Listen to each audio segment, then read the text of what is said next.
Bismillahirrahmanirrahim, and welcome back to this next video. And this is the 16th video of the chapter 2 of Immunology. And in this particular video, I want to focus on an important mechanism which is known as the extravasation, or which is also known as the diapedesis. So the term diapedesis or the extravasation, most of the time that is used interchangeably. If I define this diapedesis in simple terms, it actually means the movement of the immune cells from the blood vessels into the tissue or into the damaged tissue. This is known as the diapedesis. But of course, that is a very complex process by which the immune cells they move from the blood vessel into the tissue, and we will discuss about those particular steps in detail which lead to the movement of the immune cells from the blood vessels into the damaged tissue. Now, this diapedesis, it can happen in a response to a variety of the reasons, but one of the important reasons that is the inflammation. Now, the scope of this particular video is not to give you a detail of the inflammation, but if I define the inflammation in simple terms, inflammation is actually a complex biological response of the body's tissue to harmful stimuli. For example, if there is the presence of the pathogen in the tissue, in the body, if there is some sort of physical damage to the tissue, where there is presence of certain kind of the pathogens, these two, for example, it can lead to the phenomena of the inflammation. And you may be familiar with the concept of the inflammation, that during the inflammation, there is a redness in the inflamed area. There is heat, that particular part of the body that is heated, and there can be pain in that particular area. There can be swelling in that particular area. These are the major signs of the inflammation in the, can say, inflamed part of the tissue. So the inflammation, it can be because of physical damage to the tissue. It can be because of the presence of the pathogens, for example. Now, what happens during the inflammation, that three major kind of the events that are taking place. Number one, there is a release of the cytokines. The cytokines, they are released by the immune cells, different kind of immune cells. They are going to release the cytokines. If I give you an example of that, the macrophages, they are going to produce the tumor necrosis factor. So that is one of the example of the cytokines that is produced by the immune cells. And you are going to witness the release of the cytokine in the process of the inflammation. Excuse me. What the cytokines do, that they are secreted by the immune cells, but when you look at the functions of these cytokines, they actually affect the other cells. So they are produced by the immune cells, but they are affecting the other cell. And you will see that in a while, that how these cytokines, they affect the other cells. Another important phenomena that is happening during the process of the inflammation, that is known as the vasodilation. And vasodilation simply means the widening of the blood vessels, and that is very important during the process of the inflammation, and that is very important during the process of the diapedesis. And the third important phenomena that is happening in the inflammation, that is the recruitment of different leukocytes to the inflamed area, so that you can clear the pathogen that is present in that particular area, and you can heal that particular area if that is damaged, if there is some physical damage to the tissue, or if there is some kind of the damage caused by the pathogens. We will start our discussion on the vasodilation. This is actually the starting point where the process of the diapedesis that starts. When you talk about this vasodilation, like if this is a blood vessel, for example, these yellow one, if you can see over here, I'm representing them as the endothelial cells. So if this is a normal blood vessel, if you can see the size of this particular blood vessel. So during the vasodilation, as you can see over here, the blood vessel that have dilated, that have in the area between the blood vessels that have been increased. Now, this particular increase, it can be, or this vasodilation, it can be caused by the histamines. Now, this histamine is actually a chemical that is produced by the mast cells, and this histamine is an important vasodilator.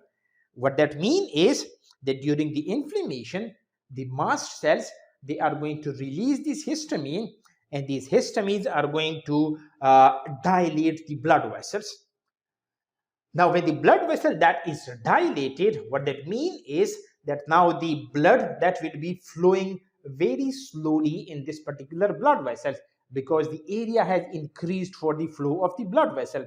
So, for example, if this is the normal blood vessel, and now this is the area that is available for the flow of the blood, but during the vasodilation, as you are dilating the blood vessel, that means you are increasing the area for the flow of the blood. So that will actually lead to the slow movement of the blood and hence its cells. And this is very important for the process of the diapedesis, because if the leukocytes, or if the white blood cells, if they are moving very quickly, they are going to have least of the chances to get attached to these blood vessels, these endothelial cells, thereby the process of the diapedesis, that would be a difficult one. But as you are vasodilating, you are increasing the area in the blood vessel, therefore you are slowing down the flow of the blood. Now, if you can see over here, this is a dilated blood vessel. Again, these are the endothelial cells.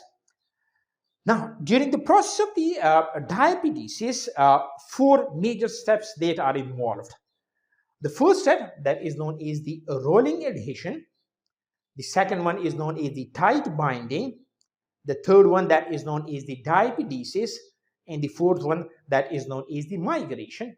Now, as I've told you, that most of the time the term extravasation and the diapedesis, they are used interchangeably, but in some literature you would see that this diapedesis is actually counted as a single step, that we will discuss in this particular series of the videos. So do not get confused that here I am representing the diapedesis as a single step, and here I am saying that they are used interchangeably.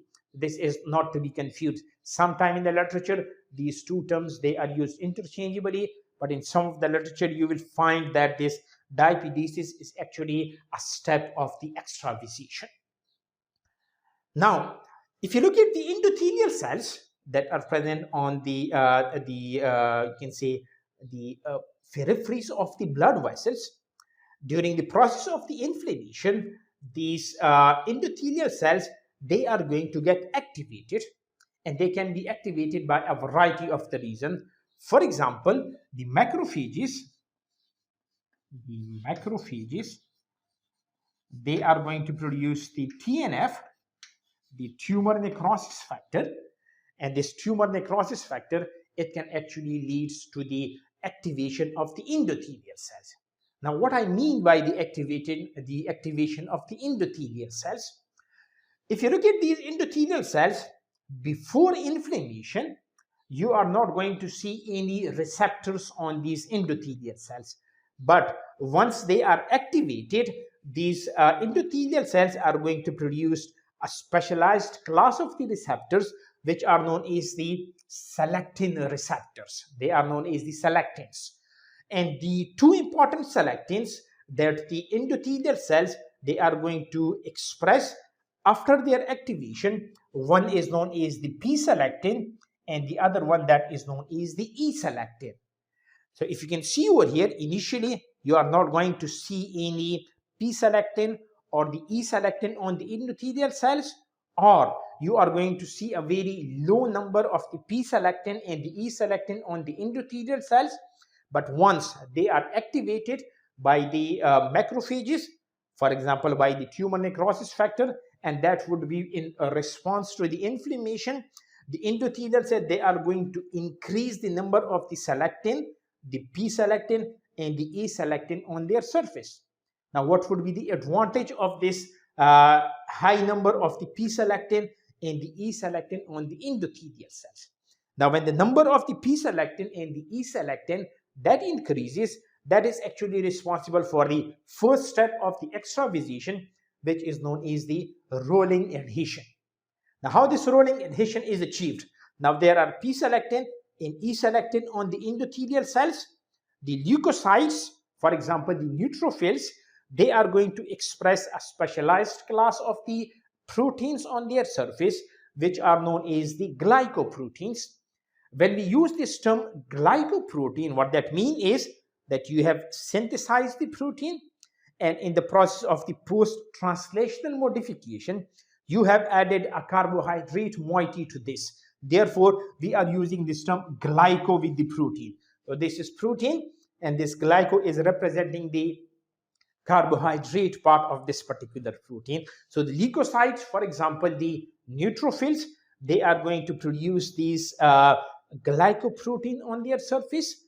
Now, when there is a glyco part, one of the important glyco part which is present in this glycoprotein, that is known as the Sial-Lewis X.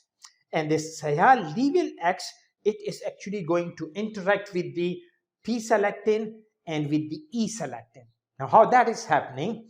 Now, this P-selectin and this E-selectin, they have got a carbohydrate binding domain. If you can see over here, this P-selectin and the E-selectin, they have got this carbohydrate binding domain. That means they have a part which can bind to carbohydrates. These glycoproteins, they have got this carbohydrate part which is known as the Sial-Lewis X.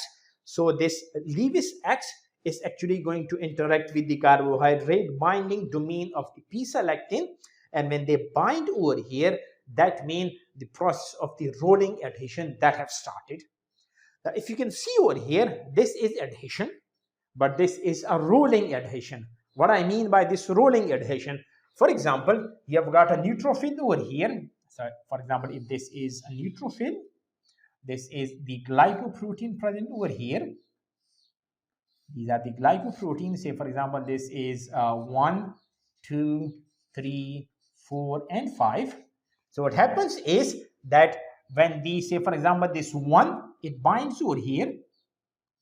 This is the 1, for example. The 1 binds over here, but it starts rolling.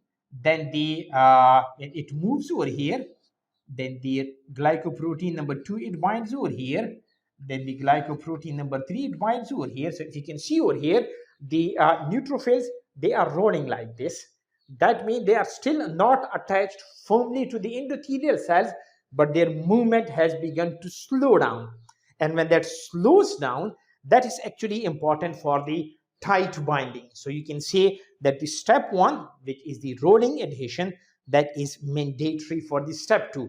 So if you are not able to achieve the rolling adhesion, you will not be able to achieve the tight binding, and hence the other parts of the you can say extravasation, and you will not be able to go for the diapedesis and the movement of the immune cells from the blood vessel into the damaged tissue. I hope you have got the idea. Inflammation is happening. In response to the inflammation, the endothelial cells, they are getting activated. They are producing these E-selectins and the P-selectins.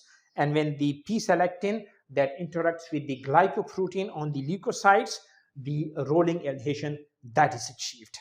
So if you like the video, please subscribe to my channel, hit the notification bell, share it with your friends, and if you have any question, you can ask me in the comment section. We will continue our discussion on the tight binding, the diapedesis, and the migration in the videos to come.